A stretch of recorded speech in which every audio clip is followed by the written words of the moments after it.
It's a story that defies everything we think we know about trust, experience, and the deadly consequences of deception on the open ocean.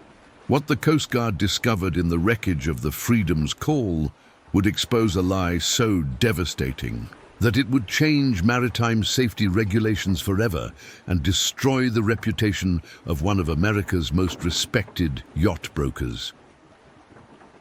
In this story, we're going to uncover the shocking truth behind what appeared to be a simple retirement dream. Gone wrong, but was actually something far more sinister. We'll examine the evidence piece by piece, analyze the final radio transmission that chilled investigators to the bone, and reveal how one man's greed turned a teacher's lifelong dream into a nightmare that nearly cost him everything. This is a lesson that every sailor, every boat buyer, and every person who trusts their life to someone else's word needs to hear. Because what happened to Robert Bob Mitchell could happen to anyone who underestimates the deadly power of lies at sea. Bob Mitchell had been counting down the days for 37 years, from the moment he first stepped into a high school history classroom in Portland, Oregon in 1986. He had a photograph taped to the inside of his desk drawer, a sleek 42-foot sailboat cutting through turquoise waters somewhere in the Caribbean. Every morning, before his first period American history class, he would open that drawer, look at that photo, and remind himself why he was saving every penny he could spare. At 62, Bob was the kind of teacher students remembered decades later. Tall and lean, with silver hair that seemed perpetually tousled by an imaginary ocean breeze, he had the rare gift of making the past come alive. His students would sit mesmerized as he recounted tales of maritime explorers, his eyes lighting up as he described Magellan's circumnavigation or Captain Cook's Pacific voyages. But what they didn't know was that Bob wasn't just teaching history, he was living it in his mind, preparing for the day when he would write his own chapter on the world's oceans. Bob's wife, Martha, had died of cancer 3 years earlier. They had planned to sail together when they retired, but her illness had consumed their savings and delayed their dreams. After her funeral, Bob made a promise at her graveside. He would complete their journey for both of them. He would carry her ashes to the places they had dreamed of visiting together. The Greek islands, the coast of Croatia, the remote atolls of French Polynesia. For 3 years after Martha's death, Bob lived like a monk. He sold their house and moved into a small apartment. He drove a 15-year-old Honda Civic. He ate peanut butter sandwiches for lunch every day and never went out to dinner. Every spare dollar went into what he called his Freedom Fund. By the spring of 2023, he had accumulated $180,000, enough, he believed, to buy a solid blue water cruising yacht and fund at least 2 years of sailing around the world. The search for the perfect boat became Bob's obsession. He spent countless hours on yacht broker websites, studying specifications, reading owner reviews, and learning about different hull designs. He subscribed to sailing magazines, attended boat shows, and even took a week-long offshore sailing course in San Diego to sharpen skills that had grown rusty during his teaching career.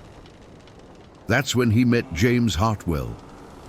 Hartwell ran Pacific Coast Yacht Sales, one of the most respected brokerage firms on the West Coast. His office in Newport Beach was filled with photographs of stunning yachts and testimonials from satisfied customers. Hartwell himself was the picture of maritime professionalism, a deeply tanned man in his 50s with the weathered hands of someone who had spent decades on the water.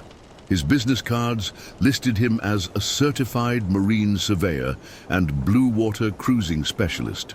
On the walls of his office hung certificates from various maritime organizations and photos of him sailing with clients in exotic locations.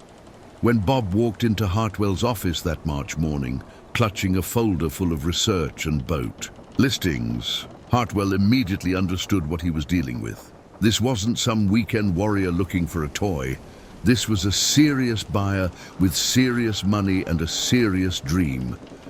Hartwell's eyes lit up with the recognition that seasoned salesmen develop when they spot a perfect target.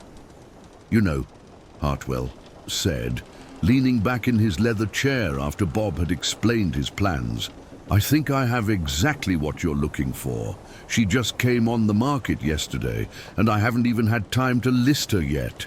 A Pearson 424, 1998, immaculately maintained, owned by a retired Boeing engineer who babied her for 25 years. He's moving to a retirement home and needs to sell quickly." Hartwell pulled out a thick folder and spread photographs across his desk. The yacht was beautiful, a classic cruising design with elegant lines and a spacious cockpit. The interior photos showed gleaming woodwork, modern electronics, and every amenity a long-distance sailor could want. "The Freedom's Call," Hartwell said, tapping the name painted in gold letters on the transom. "She's been kept in a covered slip her entire life. New sales last year, electronics updated in 2022, engines serviced every season like clockwork. The owner's asking $165,000, but between you and me, I think he'd take $155,000 for a quick sale." Bob felt his heart racing. The boat was perfect, exactly the size he wanted, with the reputation for seaworthiness that Pearson yachts were famous for. The price was right in his budget, leaving him money for equipment, provisions, and unexpected repairs. "Can I see her?" Bob asked. "Of course," Hartwell smiled. "But I have to warn you, I've got 2 other serious buyers flying in this weekend to look at her.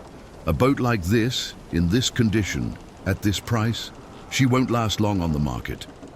The next morning, Hartwell drove Bob down to the marina.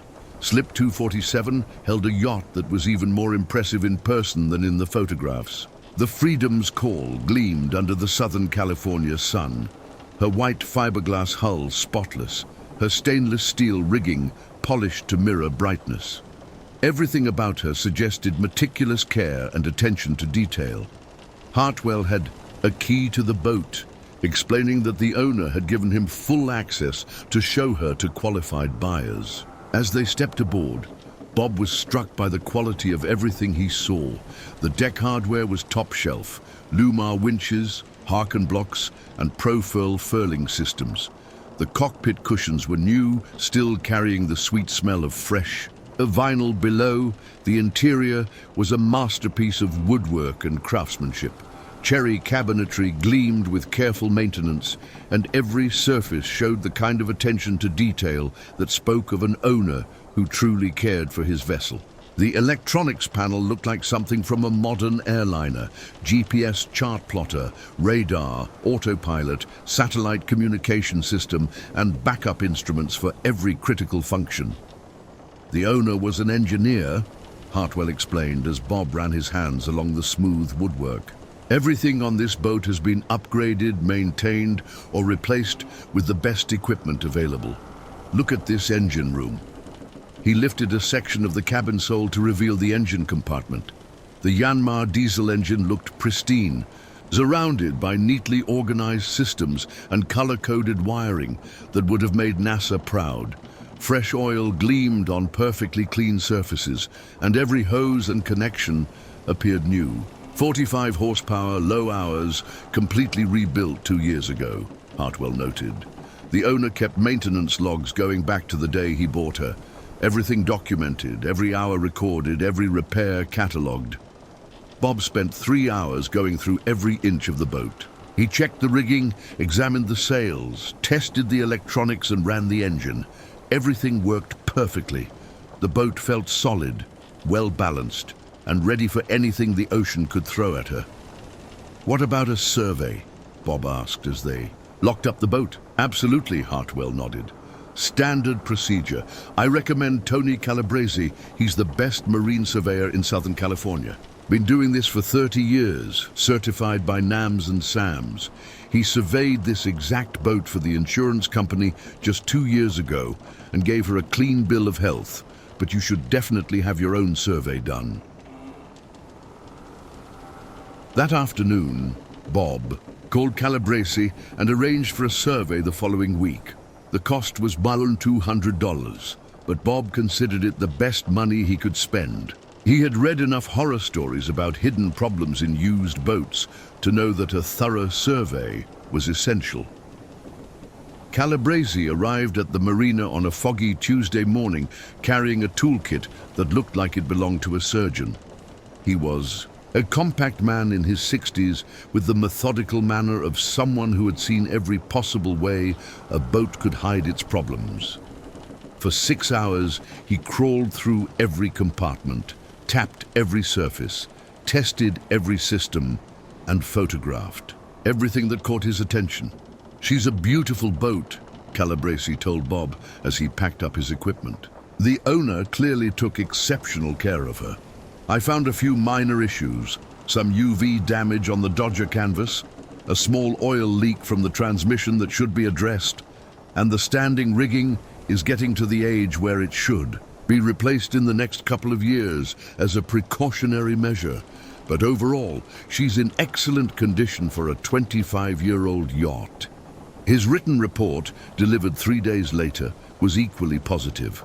The hull was sound, the deck was solid, and all major systems were in good working order. The estimated replacement value was $185,000, making the asking price of $155,000 a genuine bargain. Bob called Hartwell immediately. "I'll take her." The closing took place the following Friday at Hartwell's office. The seller, introduced as William Chen, was indeed a retired engineer, a soft-spoken man in his 70s who seemed genuinely sad to be parting with his beloved yacht. He handed over a thick stack of maintenance records, owner's manuals, and spare parts, along with detailed notes about the boat's quirks and preferences. "She's been like a daughter to me," Chen said as he signed the title transfer. "I trust you'll take good care of her." Bob signed the check for $155,000, the largest single purchase of his life, and received the keys to his dream. As he drove back to Portland that evening, the registration papers on the passenger seat beside him, he felt a mixture of excitement and terror that he hadn't experienced since his first day of teaching. The next 6 weeks were a whirlwind of preparation. Bob took early retirement from the school district, giving him the summer to outfit the boat and plan his route. He flew back to Newport Beach 3 times, spending long days aboard the Freedom's Call, learning her systems and adding the equipment he would need for extended offshore sailing. He installed a new life raft, upgraded the emergency beacon, added solar panels for battery charging, and stocked the boat with spare parts, tools, and enough provisions for 3 months at sea. He studied weather patterns, ocean currents, and safe harbors along his planned route. His first major passage would take him from California to Hawaii, then on to the Marquesas Islands in French Polynesia. A journey that thousands of sailors made every year without incident. By July, Bob felt ready. He had completed 2 shakedown cruises along the California coast, sailing to Catalina Island and back, then down to San Diego and up to San Francisco. The boat performed flawlessly, and Bob's confidence in both the vessel and his own skills grew with every mile. His departure date was set for August 15th. The beginning of the traditional Pacific crossing season when trade winds were most reliable and tropical storms were least likely. Bob's sister flew down from Seattle to see him off, along with a handful of sailing friends he had made during his months of preparation. The morning of departure was perfect. Light winds, calm, seas, and unlimited visibility. Bob cast off the dock lines at 800 hours, motored slowly out of Newport Harbor, and raised his sails as he cleared the breakwater. The Freedom's Call responded beautifully to the wind, heeling slightly as she picked up speed and pointed her bow toward the open Pacific. For the first week, the passage was everything Bob had dreamed it would be. The yacht sailed day and night with the easy motion of a boat designed for blue water cruising. Bob fell into the rhythm of single-handed sailing, 3 hours on watch, 1 hour off, constantly monitoring the boat's systems and the ever-changing conditions of wind and sea. The nights were magical. Alone on deck under a canopy of stars, with the boat sailing herself on autopilot, Bob felt a connection to the ocean and the cosmos that he had never experienced on land. He found himself talking to Martha, telling her about the phosphorescence in the wake, the dolphins that came to play in the bow wave, and the gradual transition from coastal waters to the deep blue of the mid-Pacific. His daily radio check-ins with the Pacific Maritime Network were routine and reassuring. His position, course, and speed were all normal for a boat his size making this passage. Weather reports showed a stable high-pressure system extending across his route, promising continued good conditions for at least another week. On the 8th, day out, 800 miles southwest of California and still 400 miles from Hawaii, Bob's weather facts showed something that made his stomach tighten. A tropical depression had formed near Baja, California, and was tracking northwest, directly toward his position. The forecast showed it strengthening into a tropical storm within 24 hours, with winds potentially reaching 50-60 knots. Bob had prepared for this possibility. His route planning included procedures for dealing with heavy weather and the freedoms. Call was designed to handle conditions far worse than a tropical storm. Still, facing his first real storm alone on a boat was a sobering prospect. He spent the day preparing. He double-checked the rigging, secured everything that could move, prepared his storm sails, and topped off his water tanks. He plotted potential escape routes and identified the nearest ports in case he needed to seek shelter. Most importantly, he tested all his safety equipment: life jacket, harness, emergency beacon, life raft, and radio. The barometer began dropping steadily that evening. By midnight, the wind had increased to 25 knots and the seas were building.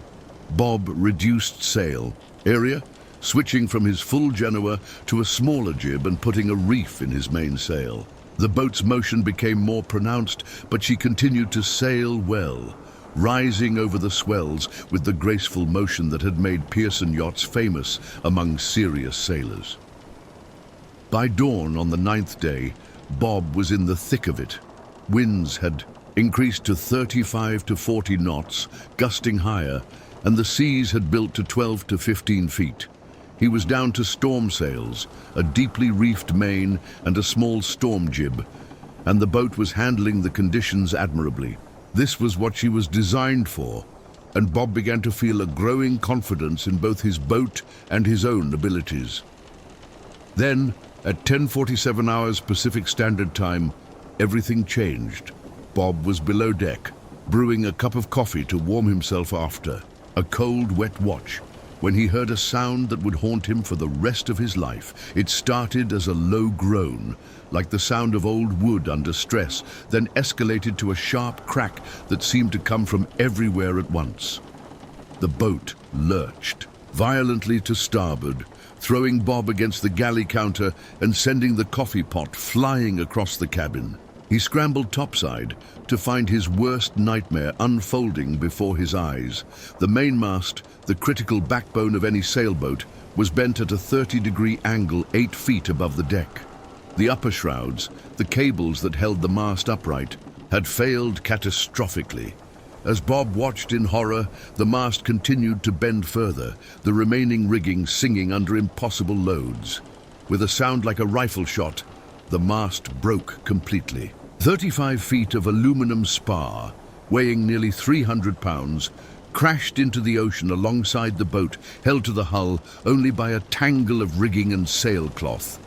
The boom, the horizontal spar that held the bottom of the mainsail, swung wildly across the cockpit, its heavy aluminum bulk turned into a deadly weapon by the motion of the boat. Bob's first instinct was panic.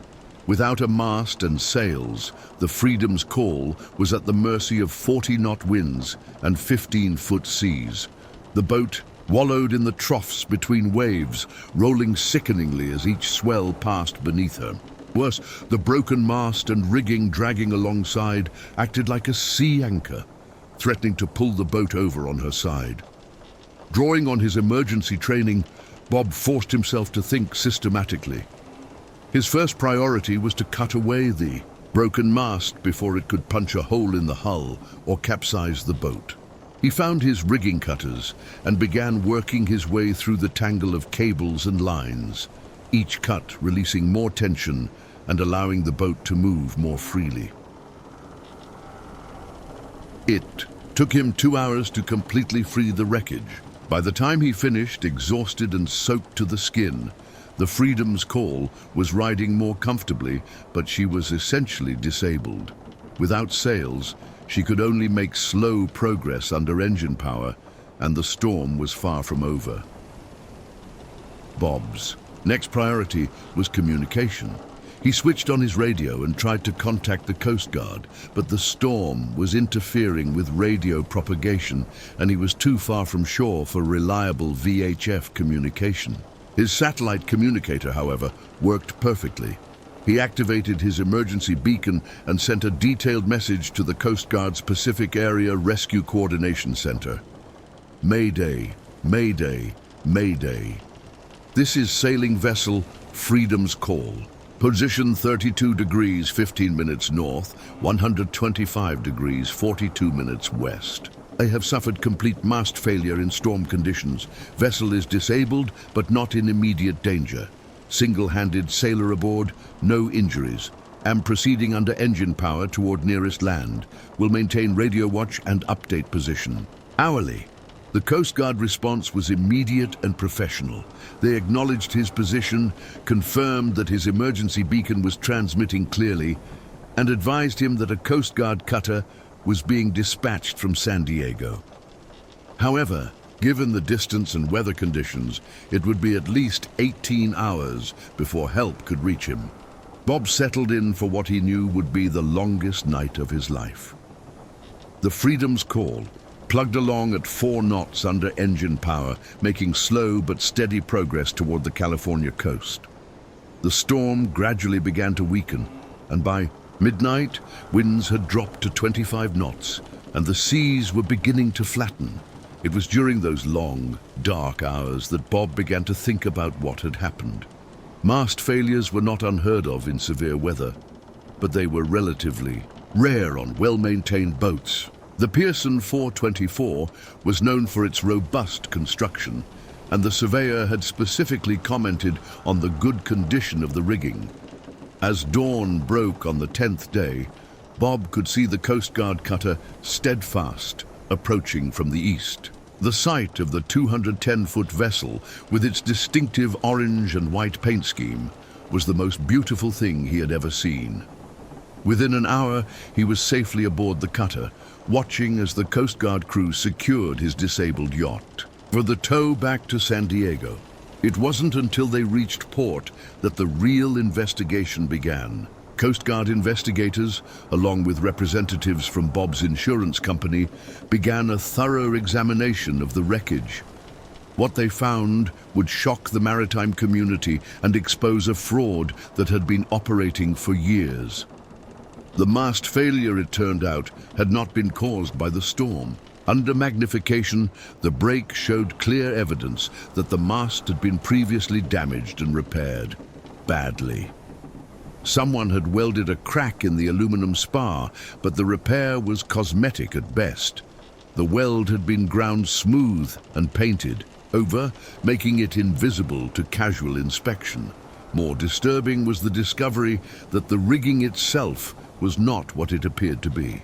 The shrouds and stays that held the mast upright looked new and gleaming, but metallurgical analysis revealed that they were made of inferior-grade stainless steel, marine grade 304, instead of the much stronger 316 grade specified for offshore use. Worse, the rigging had been artificially aged using chemical treatments to hide the fact that it was not the original equipment.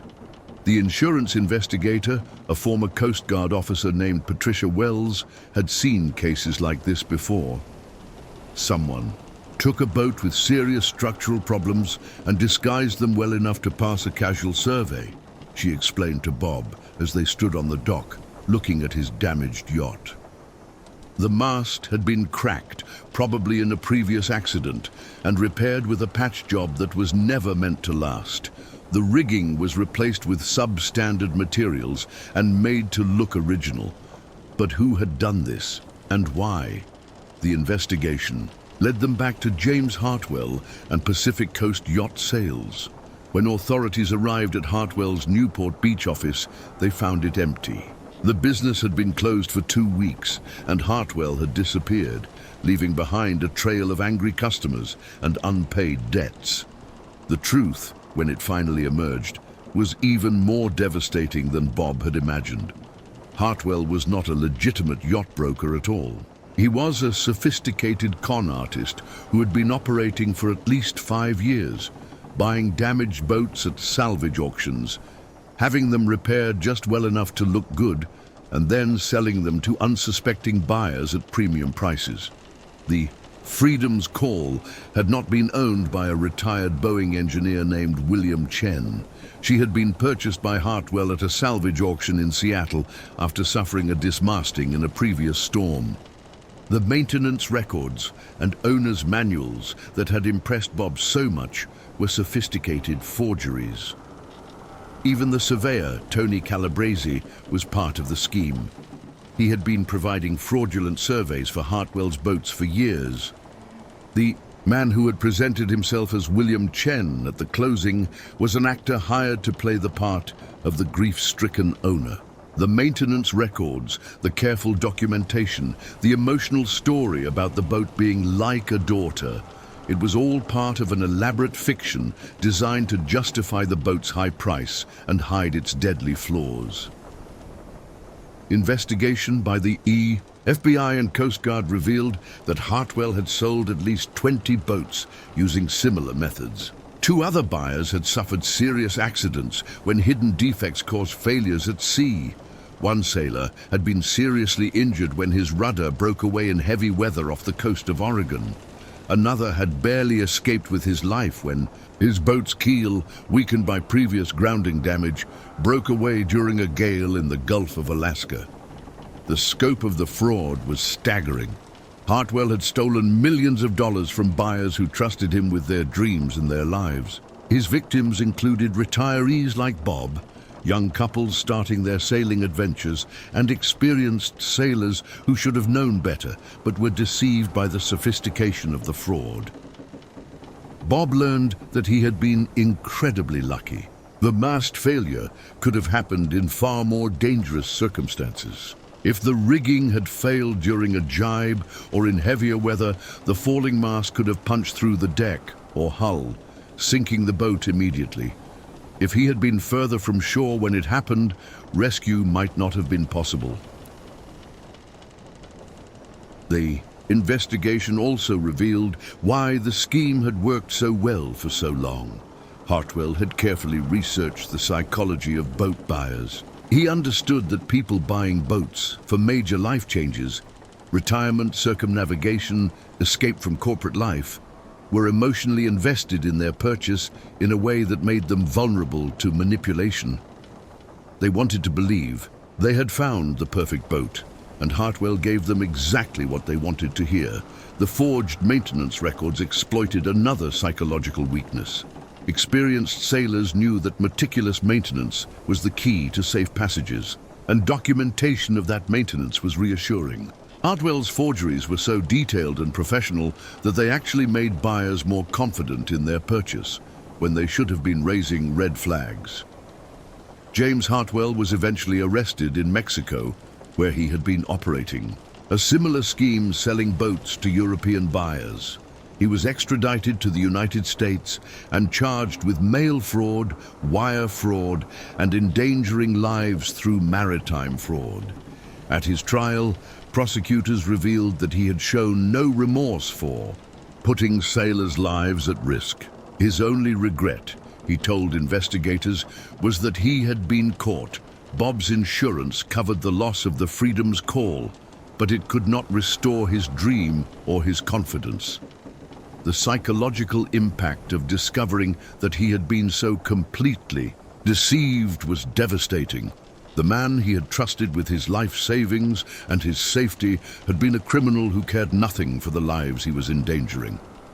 For months after the accident, Bob struggled with depression and self-doubt. How could he, an intelligent and educated man, have been so thoroughly fooled? How had he missed the signs that should have warned him that something was wrong? The knowledge that even experienced sailors and marine professionals had been deceived. By Hartwell's scheme provided little comfort, but gradually Bob began to rebuild his life and his dreams. He used his insurance settlement and his remaining savings to purchase another boat, this time from a broker with unimpeachable references. With a survey by an independent surveyor he chose himself. And only after conducting extensive background checks on everyone involved in the transaction, his new boat, a Hallberg Rassi 40 that he renamed Martha's Dream, was everything the Freedom's Call had pretended to be. Honestly maintained, properly documented, and built to the highest standards of marine construction. 2 years after his rescue by the Coast Guard, Bob finally set sail for Hawaii, completing the passage that had been interrupted by Hartwell's deception. Today, Bob sails the Pacific as he had always dreamed, carrying Martha's ashes to the beautiful places they had planned to visit together. But he also carries something else, a mission to educate other sailors about the dangers of maritime fraud and the importance of due diligence when purchasing a boat. He has written extensively about his experience, spoken at boat shows and sailing clubs, and worked with law enforcement agencies to help identify and prosecute other cases of maritime fraud.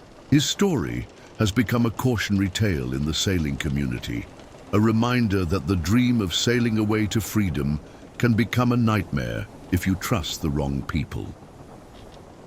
The lesson of Bob's story extends far beyond sailing.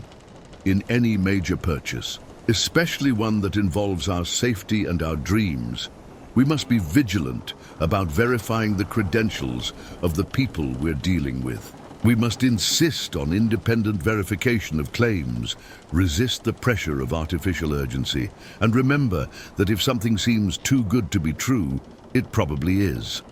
But perhaps most importantly, Bob's story is a reminder of the resilience of the human spirit. Even when our dreams are shattered by deception and betrayal, even when we face our worst fears alone on a storm-tossed sea, we have the capacity to rebuild, to learn, and to continue pursuing the things that give our lives meaning. The sea is still dangerous, and there are still criminals who prey on sailors' dreams. But for every James Hartwell, there are hundreds of honest brokers, surveyors, and sailing professionals who dedicate their lives to helping others safely. Enjoy the freedom of the sea. The key is learning to tell the difference, and that knowledge, hard-won through experience and shared through stories like Bob's, may be the most valuable navigation tool any sailor can possess.